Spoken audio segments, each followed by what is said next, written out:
Hello everyone, welcome back to Stone Age. This is Swati Sharma.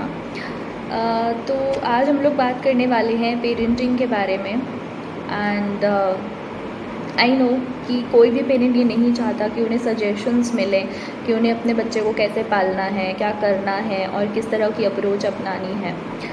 But ऐसे कुछ parameters हैं, अगर अब उनका ध्यान नहीं रखेंगे तो आगे चलकर बच्चा बहुत सारे मेंटल डिसऑर्डर्स से सफ़र कर सकता है। उसकी वल्नरेबिलिटी जो है मेंटल डिसऑर्डर्स के टुवर्ड्स वो बहुत हाई हो जाती है। इसीलिए ये चीज़ समझना बहुत ज़रूरी है कि जब आप एक बेबी प्लान कर रहे हैं तो आपका जो अप्रोच है वो बहुत ही पॉजिटिव होना चाहिए। फॉर एग्ज़ाम्पल इंटरकॉर्स के टाइम पे अगर आप प्रेशराइज होकर ये डिसीजन ले रहे हैं कि आपको एक बेबी प्लान करना है तो इसका असर उसकी साइकी पर ज़रूर पड़ेगा, क्योंकि आपकी मेंटालिटी उस टाइम पे वो थी। जैसे हमारे वेदों में, पुराणों में ये चीज़ कही गई है कि हम जिस इंटेंशन से जो काम करते हैं उसका फल उसी इंटेंशन से हमको मिलता है। अगर हमने खुश होकर प्रेम पूर्वक और हमने अपने सारे सामर्थ्य के साथ पहले अपने आप को डेवलप होने दिया है, मेंटली, फिज़िकली, इमोशनली, और दोनों ही पार्टनर्स के लिए ये बहुत ज़रूरी है कि वो एक उस स्टेज पर पहुंच जाएं जहां वो मेंटली, फिज़िकली और इमोशनली केपेबल हैं एक बच्चे को गाइड करने के लिए, और तभी उसके सारे गुण उस बच्चे में इनहेरिटेड होते हैं। अदरवाइज़ अगर आप एक प्रेशर में डिसीजन ले रहे हैं और आपका इमोशनल स्टेबिलिटी ऑन पॉइंट नहीं है और आप फिज़िकली कोई बीमारी से सफ़र कर रहे हैं तो वो डेफिनेटली एक बच्चे में इनहेरिट होगा ही होगा। फॉर एग्ज़ाम्पल डायबिटीज़ है, डायबिटीज़ के अंदर अगर आपको डायबिटीज़ है, there are high chances that the baby will also carry it. तो सिमिलरली मेंटल डिसऑर्डर्स का भी ऐसा ही सिनारियो होता है। जस्ट बिकॉज पेरेंट्स अवेयर नहीं होते इस चीज़ के बारे में कि उन्हें शुरू से ही क्या अप्रोच रखनी है एक अपब्रिंगिंग के टूवर्ड्स, और वो अपब्रिंगिंग सिर्फ पैदा होने के बाद नहीं होती। जब आप बेबी प्लान करना शुरू करते हैं तभी से शुरू होती है। या इसीलिए 21 क्रियाएं की जाती थी पहले। जब आप इंटरकॉर्स करते थे पहले के टाइम पे तो कुछ मंत्रोच्चारण होते थे आपके आसपास, और इस चीज़ को इतना सेक्रेड और बहुत ओपन माना जाता था। It was not enclosed activity. आज के सराउंडिंग में और एरा में जब हम रह रहे हैं तो हमें पता है, और इसके लिए पर्टिकुलर मुहूर्त निकाला जाता था कि उस पर्टिकुलर मुहूर्त में वो इंटरकॉर्स किया जाएगा, परफॉर्म किया जाएगा। तो ये सब चीज़ें बहुत ही प्रिसाइजली डिसाइड होती थी। आज के टाइम पे हम लोग वो सब फैसिलिटीज़ और वो सब जो ज्ञान है उसका लाभ हम नहीं उठा पा रहे हैं। पर एटलीस्ट हम इतना पुश कर सकते हैं अपने आप को कि हम बेबी प्लान करने से पहले अपनी मेंटल स्टेट और अपनी फ़िज़िकल स्टेट और अपनी इमोशनल स्टेट को एक अलाइन कर लें। जैसे और उसके लिए सबसे पहले आपका डिसाइसिव होना बहुत ज़रूरी है कि आप बच्चा चाहते भी हैं या नहीं। उसके बाद में आपका नॉलेज बहुत मैटर करता है, जिस तरह की आपकी थिंकिंग होगी 9 महीने आपकी मदर की, और इसका असर सिर्फ मदर पर नहीं है। इसकी रिस्पॉन्सिबिलिटी सिर्फ मदर की नहीं है, पूरे घर वालों की है। जिस तरीके का उसे इन्वायरमेंट मिलेगा उस तरीके का थॉट प्रोसेस एक मदर को मिलेगा, और वही उसी का असर सीधा बच्चे पर पड़ता है। इसीलिए इट इज़ वेरी इंपॉर्टेंट कि आप अपना थॉट प्रोसेस पॉजिटिव रखें, अपना इन्वायरमेंट पॉजिटिव रखें, और इसके लिए कॉन्फ्लिक्ट्स ना होना बहुत इम्पॉर्टेंट है। ज़बरदस्ती टाला नहीं जाता कॉन्फ्लिक्ट्स को, आप उनको मैनेज कर सकते हैं। सो एज अ पार्टनर ये एक मेल की रिस्पॉन्सिबिलिटी है कि एक माँ को वो अच्छा इन्वायरमेंट प्रोवाइड कराए for a baby. Afterwards second चीज़ आती है, दूसरी चीज़ आती है कि आप 9 महीने किस तरीके का नॉलेज उसको देते जा रहे हो। फॉर एग्ज़ाम्पल उपनिषद, ग्रंथ, गीता, या फिर कोई भी एक हॉली हमने उसको इसलिए बोल दिया है क्योंकि वो नॉलेज कैरी करता है।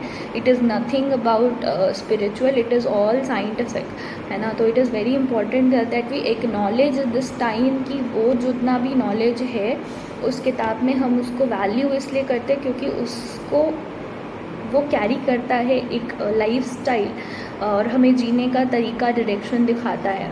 तो वो सब का पाठ करना शुरू करिए, है ना। Right after third months gets over, तो वो नॉलेज जो है वो वहीं पर स्टार्ट हो जाता है। उसके बाद में जब आप एक से 5 साल का जो टाइम है, जब आपकी डिलीवरी हो गई है, जब 0 से 5 इयर्स तक का टाइम है, वो टाइम बहुत इम्पॉर्टेंट है कि आप अपने बच्चे के साथ गुजारो। वो टाइम उसके लिए अटेंशन, प्यार और वो सब ज़रूरी है जो हम इंडियन सोसाइटी में एक बेबी को नहीं दे रहे हैं। और it is very important for us to consider this right now, otherwise हमारी आने वाली जनरेशन इतना ज़्यादा मेंटल स्ट्रेस से, मेंटल डिसऑर्डर से सफ़र करने वाली है, ऑलरेडी कर रही है, पर और करेगी अगर हमने इन सब चीज़ों का प्रिकॉशन नहीं रखा। उनको कोई भी रिश्तेदार के यहाँ पर कितना भी ट्रस्टवर्दी क्यों ना हो, उनको बड़े होने के लिए, उनकी अपब्रिंगिंग के लिए मत भेजिए, बिकॉज़ आपके पास काम ज़्यादा है। आपको उनकी अपब्रिंगिंग खुद करनी है, भले डे केयर रखिए पर रात में उनके साथ में रहिए, है ना। और अगर बेबी प्लान कर रहे हैं तो एक पेरेंट का घर पर होना इम्पॉर्टेंट। आई अंडरस्टैंड कि आजकल की जैसी लाइफस्टाइल है, दोनों माँ बाप वर्किंग होते हैं, तो इट इज़ इम्पॉर्टेंट कि एक जना वर्क फ्रॉम होम करे या फिर ऐसी शिफ्ट रखे कि आप जिस टाइम आप मदर घर पे है तो उस टाइम फादर काम पे जा रहे हैं, और फादर घर पे है तो मदर टाइम दे रही है बेबी को। इक्वली उसका केयर होना इम्पॉर्टेंट है 0 to 5 इयर्स में, और ये आप तभी करें जब आप कर पाएँ। जब बेबी प्लान तभी करें जब आप ये फैसिलिटीज़ उसको दे सकते हैं। अदरवाइज़ कितना भी अच्छा खाना खिला लीजिए, कितनी भी अच्छी टॉयज़ उसको ला के दे दीजिए, वो मेंटल डिसऑर्डर से सफ़र करेगा अगर आपने उसे प्यार, अटेंशन, केयर उस 0 to 5 इयर्स के टाइम पे नहीं दिया है। आफ्टरवर्ड्स आपको उसके डिसीजंस को रिस्पेक्ट करना है। और मेक श्योर कि अगर आपकी शादी अरेंज मैरिज है तो इस बात का पूरा ध्यान रखिए कि जब तक आप एक दूसरे का ट्रस्ट नहीं जीत लेते, जब तक एक दूसरे से आप प्यार नहीं करने लगते, ऑब्वियसली प्यार का कोई वो नहीं है, अटैचमेंट को, अट्रैक्शन को और इन्फैक्चुएशन को हम बहुत बार प्यार समझ लेते हैं। तो इस चीज़ का डिफरेंस कर पाना बहुत इम्पॉर्टेंट है। जब आपको एक दूसरे की अंडरस्टैंडिंग, एक अच्छी अंडरस्टैंडिंग इस्टेब्लिश हो जाए, जो शुरू के 1 साल तक आप एक्सपेक्ट भी मत करिए कि हमारी अच्छी अंडरस्टैंडिंग है, क्योंकि वो हनीमून पीरियड है, उसमें आप कुछ भी करेंगे वो अंडरस्टैंडिंग ही होगी। तो आफ्टरवर्ड्स 1 साल बाद, 1.5 साल बाद जब आपकी सेम अंडरस्टैंडिंग मेंटेन रहती है और इस्टेब्लिश हो जाती है, उसके बाद ये सब डिसीजंस लिए जाते हैं। 6 महीने तक एक दूसरे का बिहेवियर ऑब्जर्व करने के बाद में बहुत माइंडफुल रहना पड़ता है जब आप एक बेबी प्लान कर रहे हैं। उसकी अपब्रिंगिंग, उसका प्लान करना, आप लोगों का माइंडसेट बहुत इम्पॉर्टेंट है। उसके बाद बात आती है डिसीजंस थोपने की, है ना। इंडियन सोसाइटी में कि तुम ज़्यादा मत बोलो, तुम्हारा अच्छा फ़ायदा हम जानते हैं। ऑफ कोर्स जानते हो, आप पेरेंट्स हो, पर इसका ये मतलब नहीं है कि जो आपके टाइम पे सही था वो इस टाइम पे अप्लाई होगा।